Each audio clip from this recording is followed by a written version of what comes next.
So you're thinking about running, but not sure how to take the first step. My name's Brian Patterson, and I'm here to help. And welcome to Brian's Run Pod.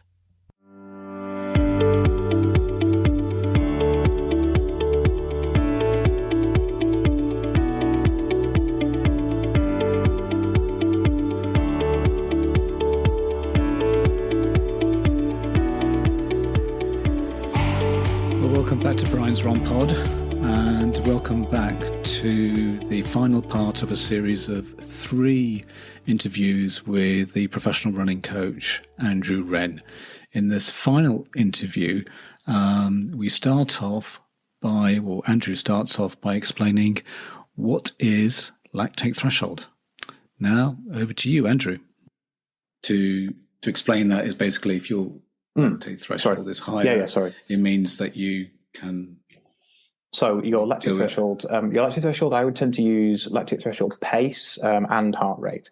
So the lactate threshold can be viewed as an anchor for the rest of your running zones. So I've talked a lot about zones today, mostly zone 2 and stuff like that. But the lactate threshold is the threshold between zone 4 and zone 5. It is the threshold at which your body is creating too much lactic to be able to purge it, so it goes up exponentially. Now, what that means is that so to increase that, basically would increase your, on the most simple level, would increase your 10K time and your half marathon time, because that's the speed that you run that at that intensity. However, it would also increase the speed at which you run everything underneath that as well. So, for example, you would then be able to run faster in zone 2. So now zone 2 would be sort of conversational pace usually, right? It would be, for me, it's sub 150 heart rate, somewhere between 140 and 150 heart rate. And if I increase my lactate threshold from 4.5 minute Ks to 4 minute Ks, I will be able to run my zone 2 easy runs at the same heart rate, but at a faster pace. Which means for a marathon runner, if you increase your lactate threshold, you'll be able to increase your sort of marathon pace. Do you, I mean, is this something you know, with clients or people who are beginners, is this something you might talk about in the early stages, or would you say sort of like, okay, you've been with me 6 months, let me introduce other terminology or other types of different. Not at first. So once they're sort of able to run 5K, then we'll talk about, because once almost anyone has run their first 5K, their initial reaction is, okay, how can I do that better, faster, more comfortable? And the answer to that question is what we've just been talking about, essentially. It's not the be all and end all. It's not like the kind of Instagram-y, one simple trick to fix your running type of situation, because that thing doesn't exist, right? But it is fundamentally, if you can move your lactic threshold, you are kind of moving the goalposts of your running largely. Do you get? I don't know, something I've covered in previous episodes. People about on the sort of mental health type of thing. I know it's a kind of a bit of a lot of people talk about these days. Is it? Do you get clients who come to you that feel that doing running has helped them, has had absolutely added benefits? So it's not just about the training or the charity race or the marathon that they're running. There are other benefits that they come. So, it's like you're being a not a life coach, but you're being a psychotherapist, as it were. Well, actually, it's funny you should say that, because I am actually going through the counselor and therapist. I'm going down that route.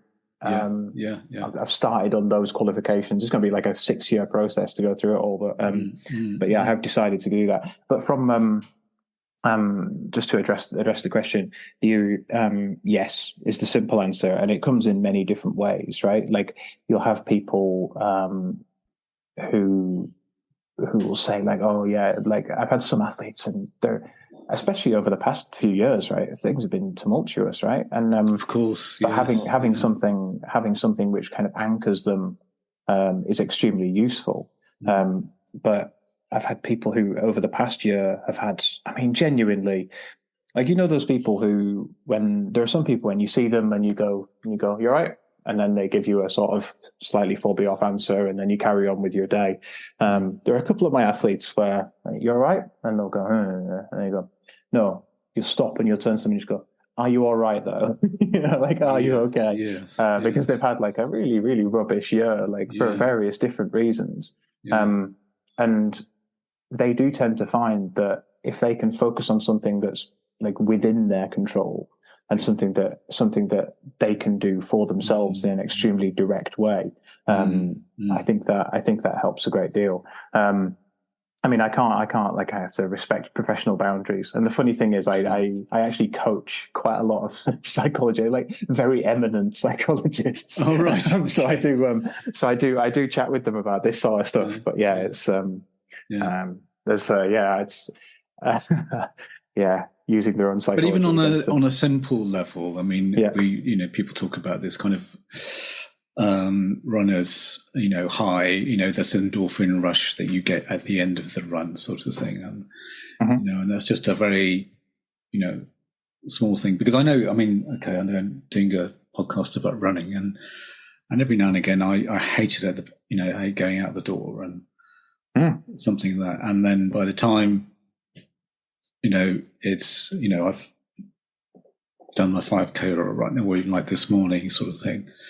I just feel, I just feel a hell of a lot better to sort of, face whatever's, happening. Yeah, absolutely. Yeah. I mean, hey, look, we all get like that. I mean, I'm lucky in that 90% of the time when I go running, I'm at work. So I don't have the same motivational issues that a lot of people will have, right? I mean, obviously I'm tapped into those motivational issues because it's my job to be, but fundamentally, like, I go out running because either I'm commuting to somewhere or I'm literally going out running with someone. From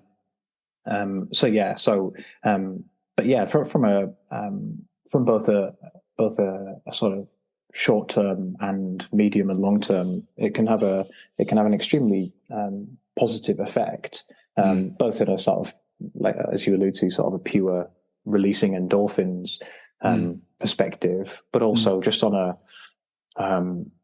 it is a constructive thing which we can control. There are negative aspects to this, though. There are, like, you'll meet people, especially around my time of life, not me specifically, because I'm good at changing focus. Like, I will change focus and just focus on something totally separate within running. But like next year, I'm 39, so I'm 40 next year, and I'm going to try and break as many of the British athletics merit standards as I can. Right. So the merit standards are all standards at the track and field disciplines. So everything from 100 meters up to 10,000 meters, all the fields and jumps and stuff like that. So that's going to be my focus. But occasionally I will not run ultras or marathons, and I'll just go and run mile races or something like this. And it just gives me a refreshed focus, because what can happen is, like, some people will be going for all of the 6 marathon majors, right, for example. But what they'll find is that, I'm not as fast as I was last year, right? Yes. Like, I've got because inevitably people are getting slightly older, which shouldn't necessarily slow them down very much. But what it actually does, they have kids, which means they're more tired. They some of these people have jobs which means that they're tired a lot more. Some people have jobs where there's quite a bad drinking culture, which means that they're fatigued a lot more. So, there's all kinds of factors in this. And what running sometimes does to people is it provides this kind of unfortunate measurable where you can go, oh, right, yeah, I was super fast last year, but this year, I'm not able to maintain that. Which is why I tend to avoid people focusing on the macro speeds or the macro kind of event times, and think more about the micro things that they can affect. Like I spoke to a marathon runner a few days ago, and one of his goals for the next month is increasing his standing long jump time. Standing long jump distance. Because fundamentally, of those 5 facets of running fitness that I mentioned earlier, I think strength is going to be one of the bigger weaknesses for him. But like strength itself, like, you know, it's quite a woolly thing to just use as a word, right? Because strength can mean all kinds of things. But if I persuade him correctly that doing more plyometrics and doing a bit more strength training is going to help to improve his running, and we'll measure that using the standing long jump that he can do in his back garden, then we'll have something which month on month, we can test and see that he's getting better at. So, you know, like being able to give people things where, you know, on an extremely granular level that they're getting better at sort of on a regular basis is more of a positive way, because we do have a really bad tendency to just focus on event goals and event specific goals. And if you're a marathon runner, that is just it's just really difficult, because you can run like 2 a year maybe, and if you're sick the week before one of them, what have you done? Like you've ruled out half your year, right? If that's the only thing you care about. So I like to be able to point to other metrics and go, look, you are getting faster, you are getting stronger, you're getting, you know, this is improving, that's improving, this is fine, rather than people focusing purely on the events. I mean, one thing, I just by talking to you, one thing I've really learned is that, and I'm guilty of this like anyone, is that we are creatures of habits. You know, I've done the same run keeper training program about 3 years in the trot sort of thing, and I think it always is worth, like you say, just doing something completely different as long as you're moving. I mean, absolutely. I care. My wife and I go dancing once a week, and even that, you know, and that, you know, if you think about the things that's involved there, you know, in terms of coordination, you know, companionship with someone else, and doing it, you're not thinking about the movement. You're thinking about you're producing something. It's just doing something, you know, completely left field. You know, out of the ordinary. You know, like my goals. Any of them? Yeah, some of them are. My main kind of measurable goals for the next 2 or 3 months, one of them is box jump. So I want to be able to jump higher. One of them is long jump, because I want to be able to jump further. My 30-meter speed, a few strength goals, and some flexibility goals. There's no time goals, nothing. I'm not focused on it at all at the moment. It's not important to me right now. Now, I do know in the back of my mind that I want to run a 55-second 400 meter, and I know that you know, that there's a few things that kind of, you know, sit back here somewhere that I'm pointing to the back of my head, where that I do know that there are times involved at some stage, but quite honestly, and I mean this is one of the most controversial statements as a coach, by the way, I don't really like time goals for events, because fundamentally they're hard to implement. So for example, right, if my athlete wants to run say they want to run a 40-minute 10K, there is not really any point during that 10K where that goal is helpful. It might be useful in training, but not really, because you train to the best of your abilities. You don't train to what you think you can run an event at. But so if someone goes into an event thinking, oh, right, I've got to run a 4-minute Ks.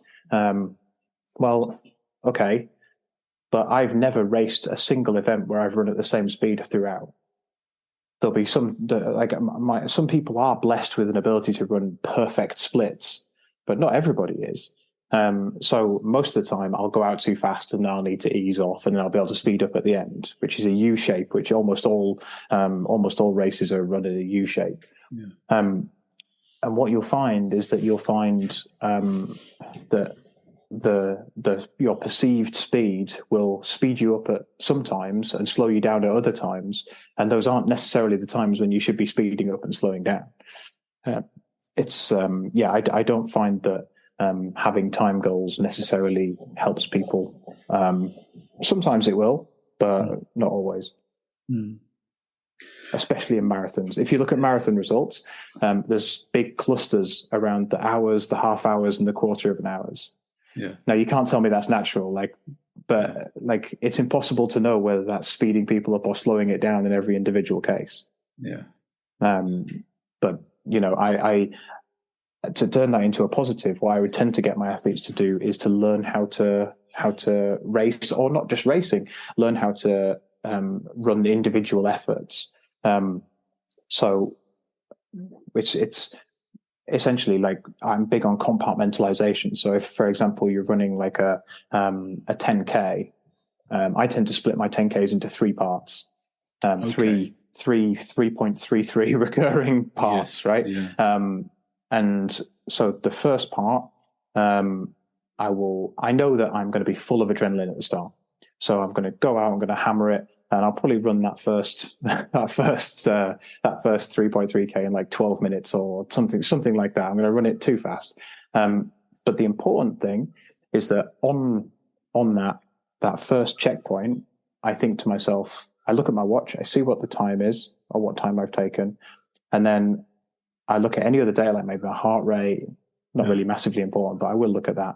And then I will just think about how I feel. So I think, okay, I've run that. My emotional reaction is that I've probably run that a bit too fast, but how do my legs feel?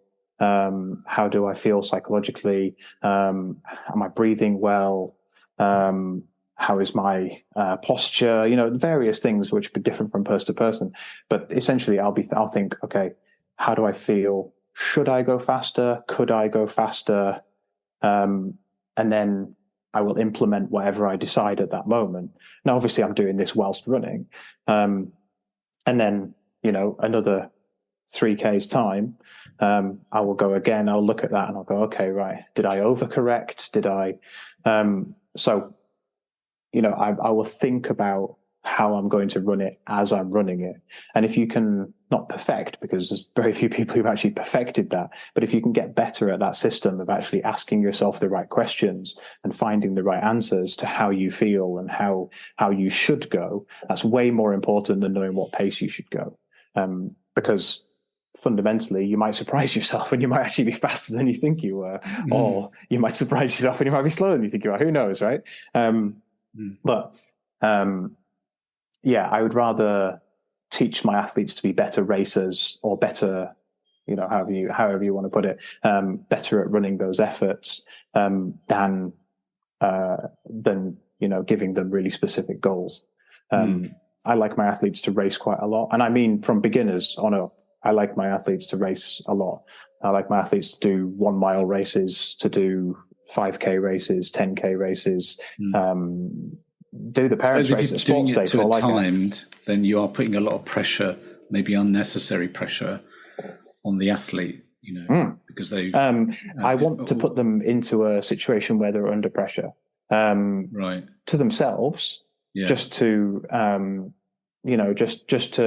Because fundamentally, when they get to whatever race they're training for or whatever effort they're training for, they are going to be under pressure.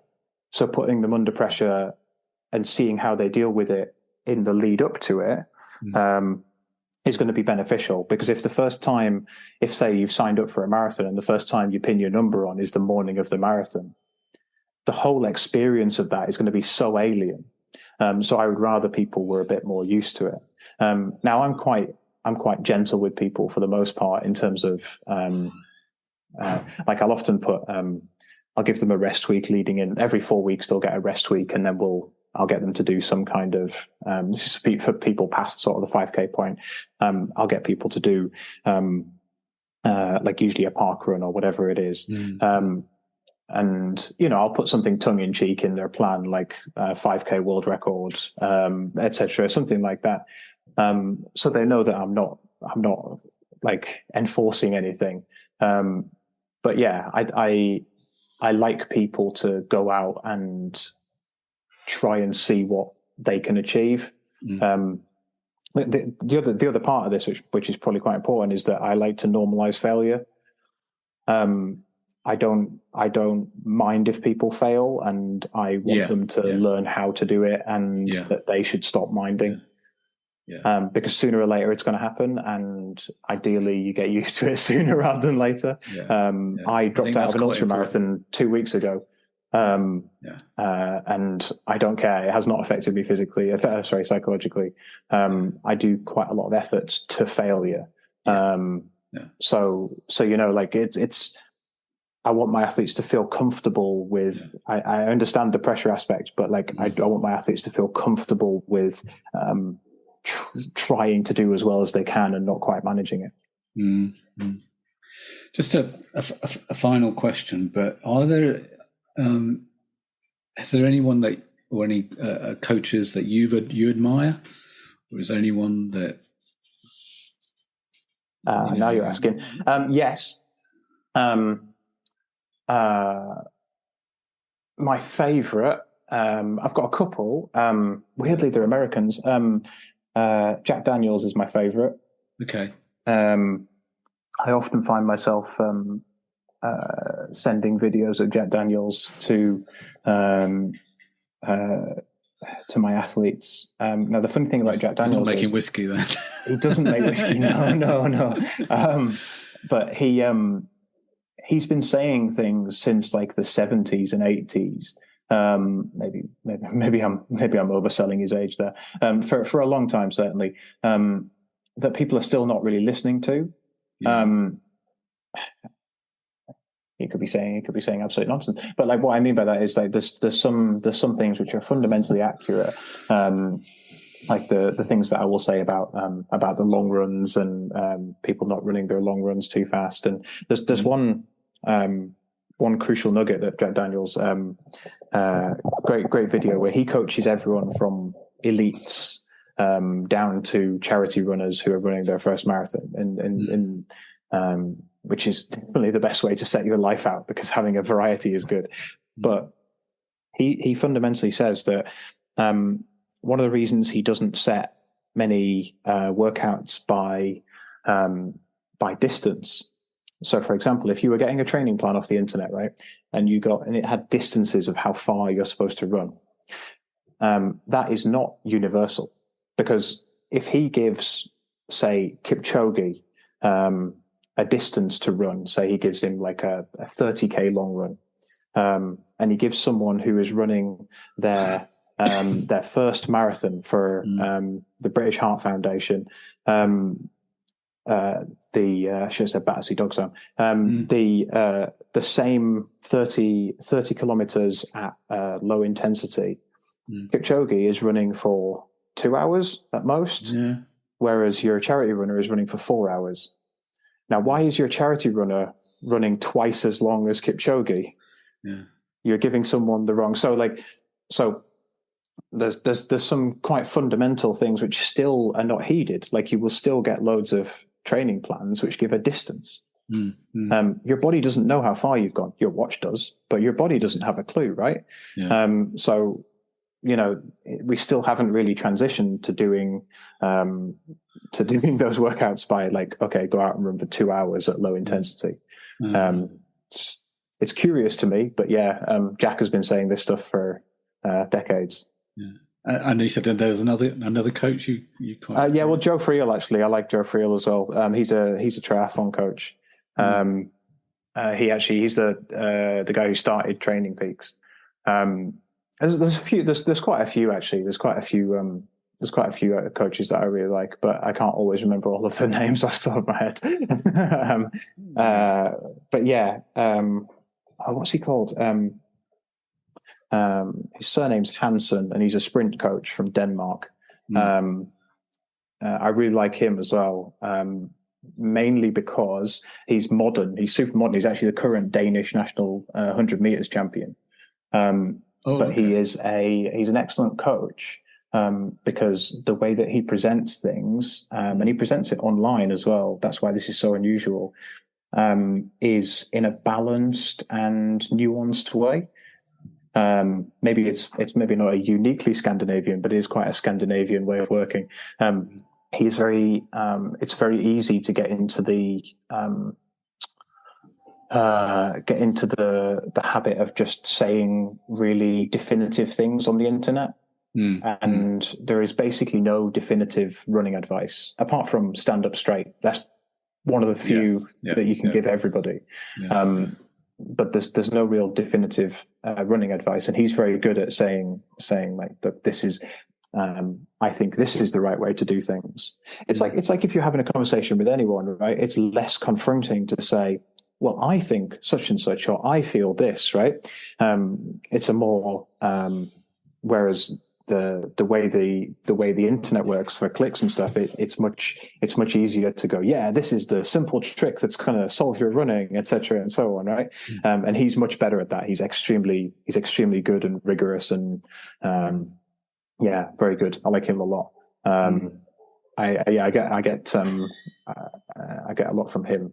I think what I would say is actually I would give. I'm not going to give his actual name, but one of my athletes is, as alluded to before, one of the many excellent psychologists that I coach. Okay, yeah. I get a lot from him as well, actually, because he's an expert in growth mindset. I've kind of talked about that because I did wanted to become a web developer, although it didn't quite work out. But they do talk about that in terms of you having to embrace failure, because it's interesting that you said that. And if you listen to the professor from Stanford who did the TED Talk, I've forgotten the name now. But that's very, very interesting. Very interesting. Yeah, it's fascinating stuff. I really like the growth mindset stuff. The only problem with that is that I have taken it into my own coaching and I have used it a lot. However, if Chris was on the last interval of 12 400-meter intervals and he would stand there and go, I just don't think I can do this, I would look at him and go, it's not very growth mindset, is it? And like, that's a bit toxic, isn't it? But anyway, Andrew, I mean, it's been amazing talking to you, honestly, and I could have talked to you for hours. Yeah, genuine pleasure. I can talk. I can really talk. Yeah.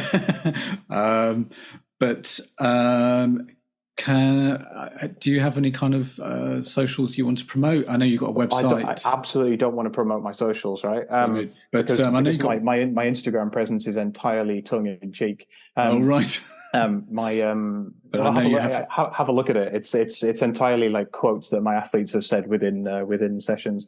My website is runwolves.com. Yeah. Okay. But yeah, fundamentally, if anyone finds that website, if they want to text or email me with any kind of question about running, they can go ahead and do so, because I will answer it. I'm not going to charge them for it. Great. That's fine. And maybe, I mean, like I said, maybe we can chat again on the podcast sort of thing. Yeah, sure. That'd be great. That'd be great. Thanks very much for agreeing to come on. That's it for another episode, and looking forward to speaking to you next week with some beginner hints and tips about running. I just want to let you know that you can follow me on X, or what was known as Twitter, at Brian's Run Pod. I have just recently set up a Facebook page which is called Brian's Run Pod, and I am on Instagram at Brian's Run Pod. Also, my website is www.briansrunpod.co.uk, where you can get show notes, or on whatever podcasting app you are listening to the show. Plus, all my episodes have chapter markers if you need to get to different segments of the show. Plus, leave a review, as it will help others find this podcast. Music is Happy Day by Stock Audio, not forgetting artwork by Alice Patterson. Till next week, thanks again for listening.